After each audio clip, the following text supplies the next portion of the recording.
Olá! Há algum tempo atrás o Sinapse fez um post sobre gatilhos transfusionais. Bom, quando a gente fala transfusão sanguínea, normalmente nós estamos nos referindo à transfusão de concentrados de hemácia, porque o concentrado de hemácias é o hemocomponente mais utilizado, é o hemocomponente que tem a maior utilização, principalmente no período perioperatório. Qual é a indicação de concentrado de hemácia em termos transfusionais? É justamente para corrigir a anemia. E o que é anemia? Qual é o conceito de anemia? Anemia para nós em período perioperatório, em que lidamos com medicina perioperatória. Bom, o conceito de anemia é a redução da massa eritrocitária. Medir a massa eritrocitária no sangue periférico, no sangue central, venoso central ou no sangue arterial é um pouco complexo. Portanto, a gente acaba utilizando as medidas derivadas disso, de massa eritrocitária, que são o hematócrito e a dosagem da hemoglobina.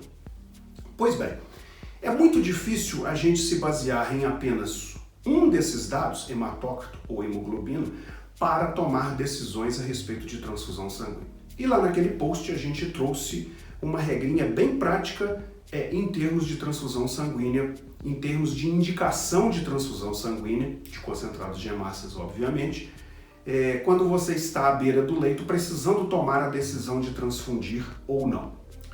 Bom, a primeira coisa que a gente precisa entender é qual é o nível hematimétrico a partir do qual a gente tem que tomar a decisão de transfusão. Bom, este número absoluto, ele é um número que ainda não temos um valor adequado. O que nós trabalhamos hoje é com números de dosagem de hemoglobina cada vez mais baixos. Mas nós podemos partir o raciocínio em termos de pensar numa transfusão quando esses valores atingem entre 7 e 8 gramas por decilitro. Bom, neste momento a gente já tem que começar a pensar em transfundir o nosso paciente.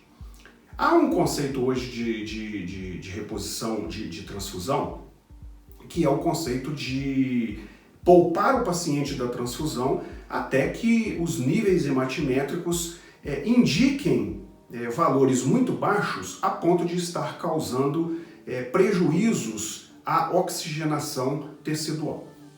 Portanto, é muito prudente que a gente associe o valor bruto da hemoglobina com dados clínicos e outros dados laboratoriais. Mas um primeiro ponto a gente precisa entender é que este valor bruto de hemoglobina, ele nem sempre pode ser liberal para todos os pacientes. Nós sabemos hoje que existem alguns grupos de pacientes cujos valores de hemoglobina, tais como esse que eu acabei de falar, entre 7 e 8, eles são um pouco mais elevados. É o caso, por exemplo, dos recém-nascidos, dos idosos, dos coronariopatas, dos pacientes vítimas de neurotrauma. Esses pacientes precisam ser olhados com mais cautela em termos de aplicar políticas transfusionais muito restritivas.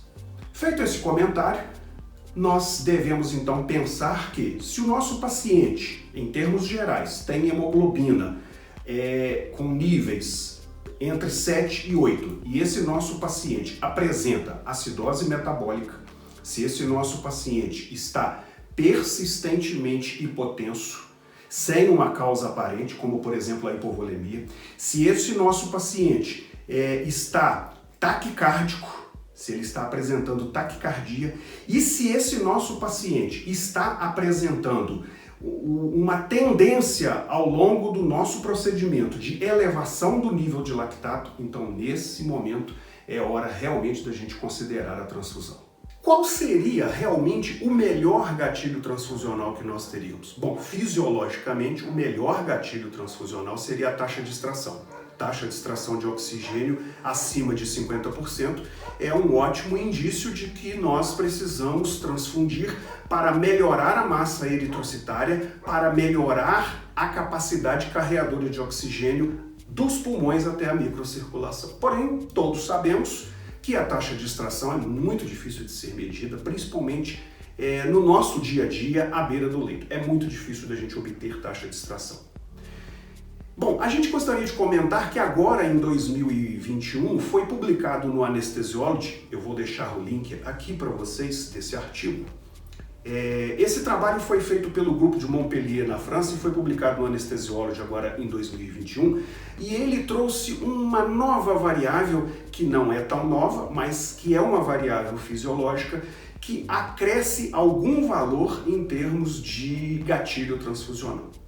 Eles fizeram esse estudo baseado em pacientes submetidos à cirurgia cardíaca e consideraram um gatilho transfusional quando a hemoglobina estava abaixo de 9 gramas por decilitro e utilizaram a saturação venosa, que é facilmente medida pelos nossos gasômetros, né? A saturação venosa do sangue venoso central. Então, colhe-se uma amostra de sangue venoso central e mandou-se para o laboratório e verificou-se que quando essa saturação estava abaixo de 65%, somando-se a uma hemoglobina menor do que 9, então aí estaria indicado a transfusão. Fora os erros que esse trabalho eventualmente tem, esse trabalho do grupo de Montpellier ele foi inovador porque ele trouxe uma variável fisiológica a um gatilho transfusional clássico. E a saturação venosa do sangue venoso central ela é muito fácil de ser mensurada, ao contrário da taxa de extração. Portanto, para concluir, a gente acredita que o melhor gatilho transfusional é a associação de dados laboratoriais como níveis de hemoglobina, saturação venosa central e outras variáveis que você tenha eventualmente para medir hipoperfusão tecidual, todas elas associadas, com um paciente que apresenta sinais clínicos e bastante evidentes de anemia, com tendência de elevação de lactato, com acidose metabólica, taquicárdico e hipertenso sem algumas causas aparentes. Esses, sem dúvida alguma, são os melhores gatilhos transfusionais.